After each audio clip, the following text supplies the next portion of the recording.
نحمدہ ونصلی ونسلم علی رسولہ الکریم، اما بعد فاعوذ باللہ من الشیطان الرجیم، بسم اللہ الرحمن الرحیم۔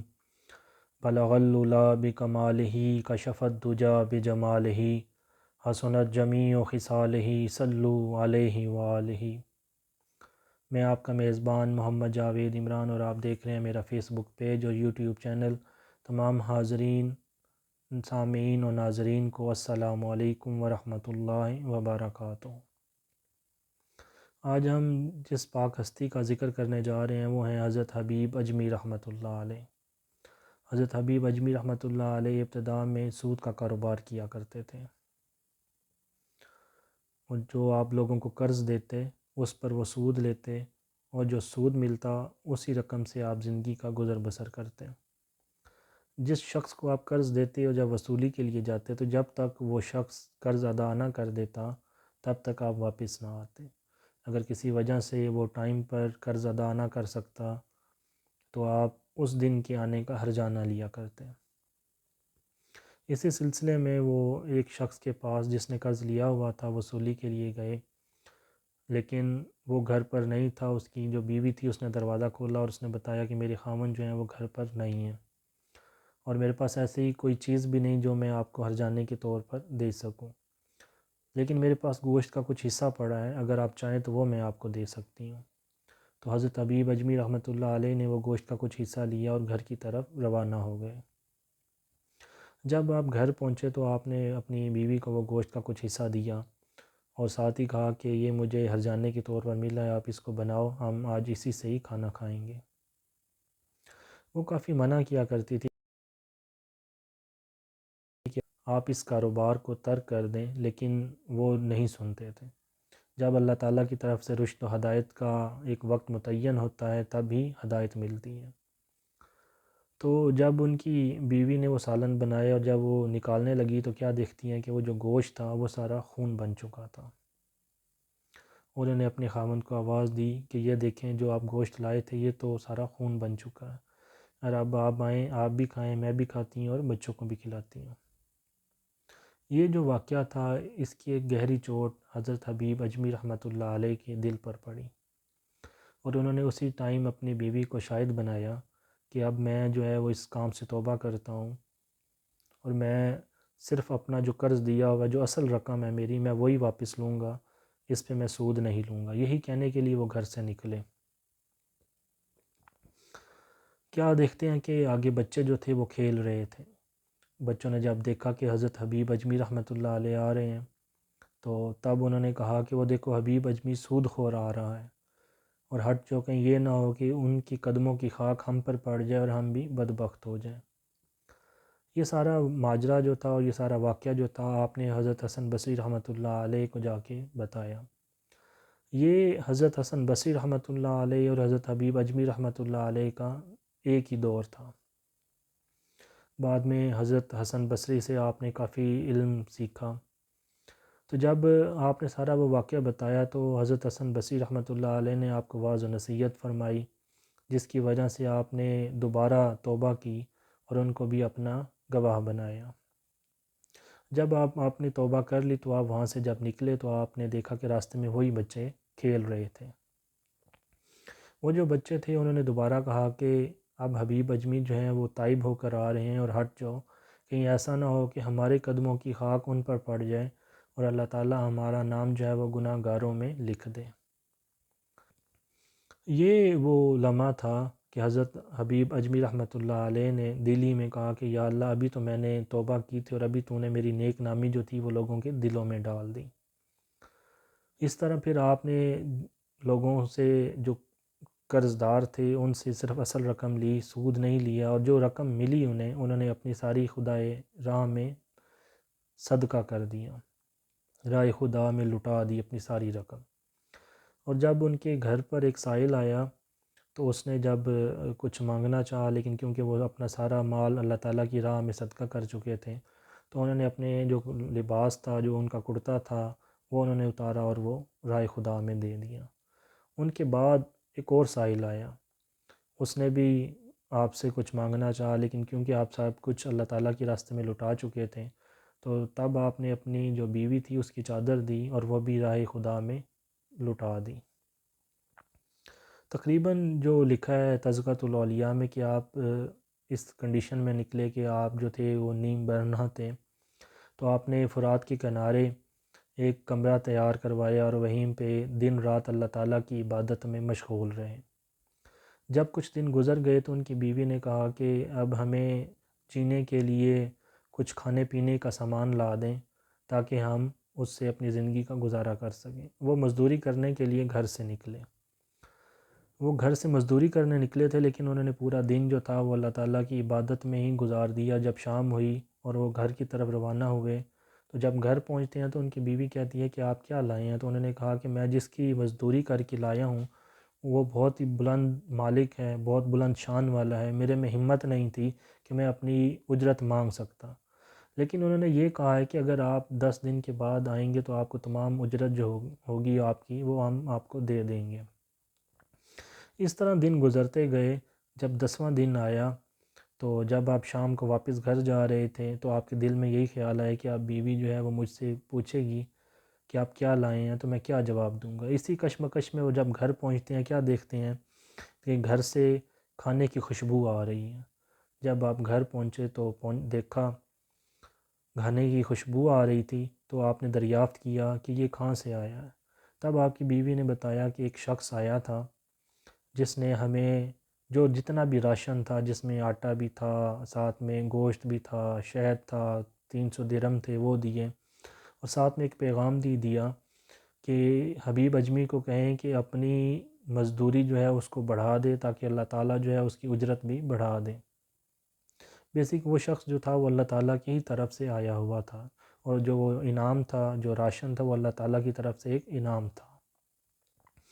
حضرت حبیب اجمی رحمۃ اللہ علیہ فرماتے ہیں کہ ابھی تو میں نے 10 دن اللہ تعالیٰ کی عبادت و ریاضت کی ہے تو مجھے یہ مرتبہ ملا ہے، اگر میں اور دل جمی کے ساتھ عبادت کروں تو اللہ تعالیٰ مجھے کیا کیا انعامات سے نوازے گا۔ اسی طرح آپ سے ایک اور واقعہ جو ہے وہ میں شیئر کرتا ہوں کہ ایک دفعہ حضرت حسن بصری حجاج بن یوسف کے سپاہیوں سے بچتے ہوئے حضرت حبیب اجمی رحمۃ اللہ علیہ کی عبادت گاہ میں آ کے چھپ گئے۔ جب ان کے سپاہی حجاج بن یوسف کے آئے تو انہوں نے پوچھا کہ یہاں پہ حضرت حسن بصری تو نہیں آئے؟ تو حضرت حبیب اجمی رحمۃ اللہ علیہ نے اشارہ کیا کہ وہ میرے سامنے میری عبادت گاہ میں گئے ہیں۔ جب وہ حجاج بن یوسف کے سپاہیوں نے دیکھا تو وہاں پر انہیں نظر نہ آیا۔ جب نظر نہ آئے تو تب انہوں نے حضرت حبیب اجمی رحمۃ اللہ علیہ کو کہا کہ ہم بادشاہ کو آپ کی شکایت کریں گے کہ آپ نے جھوٹ بولا اور ہمارا ٹائم جو ہے وہ ضائع کیا۔ حضرت حبیب اجمی رحمۃ اللہ علیہ فرماتے ہیں کہ میں نے تو آپ سے جھوٹ نہیں بولا، وہ میرے سامنے گئے ہیں، اگر آپ کو نظر نہیں آئے تو اس میں میرا قصور نہیں۔ لہٰذا جب ان کے سپاہی دوبارہ دیکھنے گئے تو انہیں پھر بھی نظر نہ آئے، وہ وہاں سے چل دیے۔ جب سپاہی چلے گئے تو حضرت حسن بصری رحمۃ اللہ علیہ باہر آئے، انہوں نے کہا کہ آج تو آپ نے مجھے مروا دیا تھا، آپ نے ایسا کیوں کیا؟ حضرت حبیب اجمی رحمۃ اللہ علیہ فرماتے ہیں کہ میں نے تو سچ بولا ہے، اگر میں جھوٹ بولتا تو وہ آپ کو بھی پکڑ کر لے جاتے اور مجھے بھی لے جاتے اور ہم قید کر دیے جاتے ہیں۔ تب حضرت حسن بصری رحمۃ اللہ علیہ نے پوچھا کہ آپ نے ایسا کیا عمل کیا کہ 7 مرتبہ ان کے ہاتھ کے نیچے سے میں آیا، ان کے ہاتھ کے نیچے نظر آیا لیکن وہ مجھے دیکھ نہ پائے؟ مطلب کہ 7 دفعہ ان کا ہاتھ حضرت حسن بصری کے اوپر پڑا لیکن انہیں نظر نہ آئے، وہ بچ گئے۔ حضرت حسن بصری رحمۃ اللہ علیہ پوچھتے ہیں کہ آپ نے ایسا عمل کیا کیا؟ تو حضرت حبیب اجمی رحمۃ اللہ علیہ فرماتے ہیں کہ میں نے 2 دفعہ آیت الکرسی، 2 دفعہ سورہ اخلاص اور 2 دفعہ سورہ بقرہ کی آخری آیات پڑھیں اور دعا کی کہ یا اللہ میں نے حسن بصری کو آپ کے حوالے کیا اور آپ ہی ان کی حفاظت فرمانے والے ہیں۔ تو اللہ تعالیٰ نے میری دعا کو قبول کیا اور اس دعا کی قبولیت کی وجہ سے اللہ تعالیٰ نے آپ کو بھی محفوظ رکھا اور مجھے بھی محفوظ رکھا۔ یہاں پہ ہمیں ایک جو ہے وہ وظیفہ ملتا ہے کہ اگر کوئی بھی مشکل آ جائے تو آپ یہ پڑھ سکتے ہیں۔ اس لیے پڑھنے کے لیے بھی آپ کا ایمان بھی پختہ ہونا چاہیے اور آپ کا توکل اللہ تعالیٰ پہ ہونا چاہیے، کیونکہ اولیاء اللہ جو ہوتے ہیں ان کی دعا قبول ہوتی ہے۔ کیوں دعا قبول ہوتی ہے؟ وہ اس لیے کہ وہ اپنا سارا کچھ من تن دھن اللہ تعالیٰ کی راہ میں وقف کر دیتے ہیں۔ اسی سلسلے میں مجھے ایک دو واقعات اور ان کے یاد آ رہے ہیں کہ ایک شخص جو تھا وہ جس نے قتل کیا تھا اس کو سزا ہوئی اور اسے تختہ دار پہ لٹکایا جا رہا تھا۔ وہاں سے حضرت حبیب اجمی رحمۃ اللہ علیہ کا گزر ہوتا ہے۔ آپ جب دیکھتے ہیں اس شخص کو تختہ دار پہ لٹکتے ہوئے تو آپ دعا کرتے ہیں کہ یا اللہ اس کی بخشش فرما، اس کو معاف فرما۔ اسی رات کوئی شخص دیکھتا ہے کہ جو شخص تختہ دار پہ لٹکایا گیا تھا، جس نے قتل کیا تھا، اس نے اچھا لباس پہنا ہوا ہے اور جنت میں سیر کر رہا ہے۔ جب اس شخص سے دریافت کیا کہ تمہیں یہ مقام کیسے ملا، انہوں نے فرمایا کہ جب مجھے تختہ دار پر لٹکایا جا رہا تھا تب وہاں سے حضرت حبیب اجمی رحمۃ اللہ علیہ کا گزر ہوا اور انہوں نے میری مغفرت کی دعا کی تو اللہ تعالیٰ نے ان کے وسیلے سے میری شفاعت بھی کی اور مجھے یہ مقام ملا۔ اولیاء اللہ جب دعا کرتے ہیں تو ڈیفینیٹلی یقیناً اللہ تعالیٰ ان کی دعا کو قبول فرماتا ہے، اور اگر وہ پہاڑ کی طرف اشارہ کر کے کہیں کہ یہ سونا ہے تو وہ واقعہ ہی تن سونا بن جاتا ہے، کیونکہ اللہ تعالیٰ کے وہ خاص دوست ہوتے ہیں جو اولیاء اللہ ہوتے ہیں۔ اسی طرح ایک اور خاتون جو تھی وہ آپ کی خدمت میں حاضر ہوئی جو کہ بہت ہی پریشان تھی اور رو رہی تھی۔ حضرت حبیب اجمی رحمۃ اللہ علیہ نے پوچھا کہ تم کیوں رو رہی ہو، کیوں پریشان ہو؟ تو اس نے کہا کہ میرا بیٹا جو ہے وہ گم ہو گیا ہے، تو میں اس وجہ سے بہت پریشان ہوں۔ تو حضرت حبیب اجمی رحمۃ اللہ علیہ نے پوچھا کہ آپ کے پاس کچھ ہے؟ تو اس نے کہا، اس عورت نے، کہ میرے پاس تو 2 درہم ہیں۔ آپ نے وہ 2 درہم لیے اور اللہ تعالیٰ کی راہ میں وقف کر دیے، اللہ تعالیٰ کی راہ میں خرچ کر دیے اور ساتھ ہی دعا کی۔ جب دعا کر چکے تو حضرت حبیب اجمی رحمۃ اللہ علیہ فرماتے ہیں اس خاتون کو کہ تم گھر چلی جاؤ، تمہارے گھر پہنچنے سے پہلے جو بچہ ہے وہ پہنچ جائے گا۔ جب وہ خاتون گھر پہنچتی ہے تو دیکھتی ہے کہ واقعہ ہی اس کا بیٹا جو تھا وہ اس کے گھر پہنچنے سے پہلے ہی آ چکا تھا۔ جب وہ بیٹے سے دریافت کرتی ہے کہ بیٹا تم کہاں چلے گئے تھے، تو اس نے کہا کہ میرے جو استاد تھے انہوں نے مجھے بازار بھیجا تھا کچھ سامان لینے کے لیے، لیکن میں کیا دیکھتا ہوں کہ وہاں پہ ایک ہوا چلتی ہے جو ہوا مجھے اٹھا کے یہاں لے آئی، اور ساتھ میں ایک ندا سن رہا تھا جو اس ہوا میں تھی، اور وہ شخص کہہ رہا تھا ہوا کو کہ اے ہوا اس بچے کو اٹھا اور اس کو اپنے گھر پہنچا دے۔ یہاں پہ حضرت فرید الدین عطار رحمۃ اللہ علیہ جو تذکرۃ الاولیاء کے مصنف بھی ہیں، وہ لکھتے ہیں کہ اس میں کوئی تعجب کی بات نہیں، کیونکہ حضرت سلیمان علیہ السلام ملکہ بلقیس کا تخت آنکھ جھپکنے سے پہلے وہ جو ان کا ایک سمجھ لیں مرید تھا یا ان کا عقیدت مند تھا وہ شخص لا سکتا ہے، تو یہ بھی کوئی بڑا واقعہ نہیں، یہ بھی ممکن ہی ہے، ایسا ہو سکتا ہے، اس میں کوئی تعجب کی بات نہیں۔ اچھا، ایک دفعہ حضرت احمد بن حنبل اور حضرت امام شافعی رحمۃ اللہ علیہ ایک جگہ پہ بیٹھے ہوئے تھے، تو وہاں پہ حضرت حبیب اجمی رحمۃ اللہ علیہ وہ بھی آ گئے۔ تو اب حضرت امام شافعی رحمۃ اللہ علیہ سے حضرت احمد بن حنبل کہتے ہیں کہ میں ان سے ایک سوال پوچھتا ہوں، لیکن حضرت امام شافعی رحمۃ اللہ علیہ نے منع فرمایا،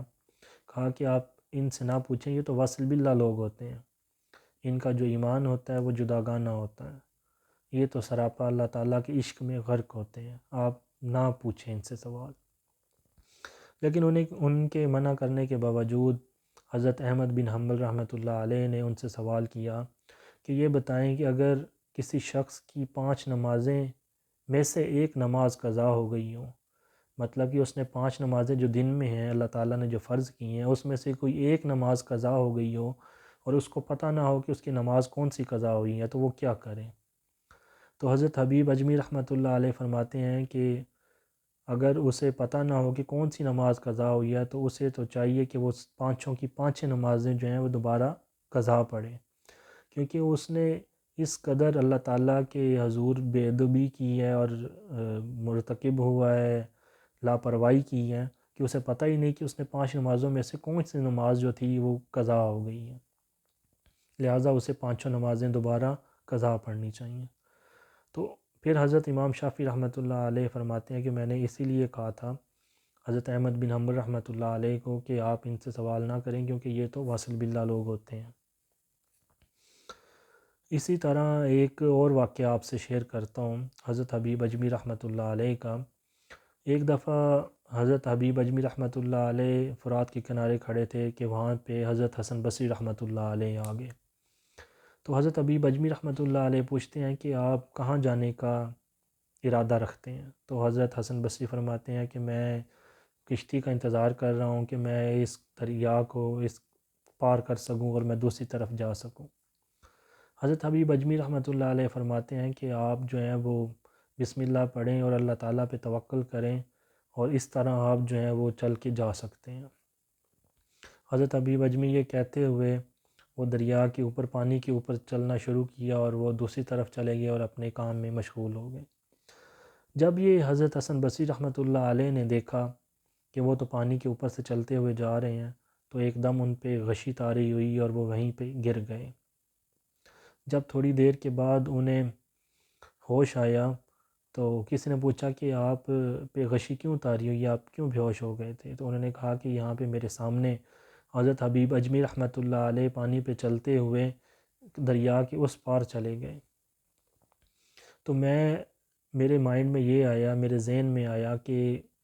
کل قیامت کے دن پل صراط سے گزرنا پڑے گا تو کہیں یہ نہ ہو کہ میں وہاں سے بھی نہ گزر سکوں، کیونکہ میرے پاس تو ایسا کوئی علم نہیں یا میرے پاس تو ایسا کوئی اعمال نہیں کہ جس کی بنیاد پہ کہہ سکوں کہ میں آسانی کے ساتھ پل صراط سے گزر جاؤں گا۔ یہ وہ اولیاء اللہ ہوتے ہیں جو بالکل اللہ تعالیٰ پہ توکل بھی کرتے ہیں، اپنا من تن دھن بھی لٹا دیتے ہیں اور پھر بھی اپنا جو اعمال ہوتے ہیں، جو عمل کیے ہوتے ہیں، اس پہ فخر نہیں کرتے۔ ہماری بھی یہی دعا ہے اور میری ویڈیو بنانے کا مقصد بھی یہی ہے کہ اللہ تعالیٰ ہمیں بھی ان کے نقش قدم پر چلنے کی توفیق عطا فرمائے، اور اگر کسی ایک بندے کا دل بھی بدل جائے تو اللہ تعالیٰ اس کا اجر جو ہے وہ ہمیں بھی عطا فرمائے اور اس کے لیے بھی توشہ آخرت بنائے۔ اور اگر آپ کو یہ میری ویڈیو پسند آئی ہے تو اس کو آپ لائک بھی کر دیں، شیئر بھی کر دیں، اور اگر آپ میرے چینل پر نیو ہیں تو اس کو سبسکرائب بھی کر دیں۔ تو انشاءاللہ آپ کے پاس حاضر ہوں گے نیکسٹ ویڈیو میں، تب تک کی اجازت دیجیے۔ السلام علیکم ورحمۃ اللہ وبرکاتہ۔